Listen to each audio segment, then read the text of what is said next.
And what I can say very clearly is that I'm in it to win it, but I'm also there, no matter what the outcome is, to ensure that we have a strong Liberal Party moving into the future. But David, as I said, I think this is a tremendous opportunity for us as a party to reframe the conversation, to really listen to Canadians and show them that we hear them, we see them, and that we're putting forward policies that are going to make a meaningful difference in their lives.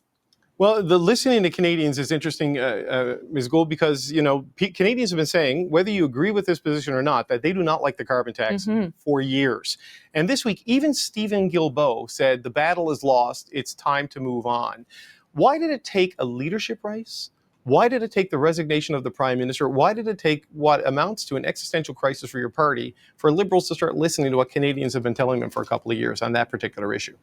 Well, in fairness, David, I can't talk about what happens in caucus, but I can say that a lot of caucus members have been raising this point for a long time. And we've been hearing from grassroots organizers across the country who are saying that, Canadians care about fighting climate change. They care about our environment. But while this policy might have been the right thing to do when we brought it forward a number of years ago, it's just not working for Canadians today. And I think, one of the really important things to understand is Canadians expect any political party in this country to have a credible climate plan, but they also need to know that it's one that they can afford. So what I've committed to do is one of the first things, if I become Prime Minister, is to freeze the current price on pollution for consumers that's supposed to go up on April 1st, because Canadians are saying that that's not something that they can afford right now. But also, in the meantime, while we're working out what something would be to replace it, it's still responsible for 10% of our emissions reduction. And to also give Canadians an opportunity to make the kinds of choices that they want to make. Like, Canadians are already making choices and doing things to reduce their emissions, but I want to make it easier for them to purchase an electric vehicle or a hybrid. And I want to include gas hybrids in that as well, because everything we do collectively to reduce our emissions is a good thing. I want to bring back the home energy retrofit program so that people can reduce their energy usage in their homes and reduce their gas bills and their energy bills.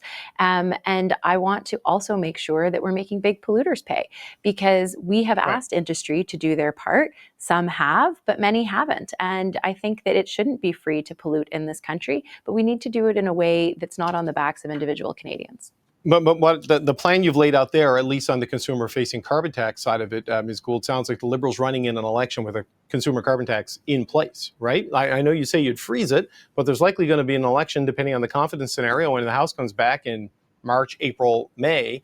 You would still have the carbon tax in place. I mean, could you credibly go into an election with the mood of the country and everything you've heard from voters and caucus members with that in place, frozen or not? Well, I think it's imperative that we do freeze it, and I think we do come up with an alternative. But we need to make sure that we have an alternative in place, because we still need to reduce our emissions, and we need to do it in a way that is responding to what Canadians are telling us. And so this is why that's the commitment that I've made. And I also want to bring forward those programs that are going to help Canadians make the choices that they want to make.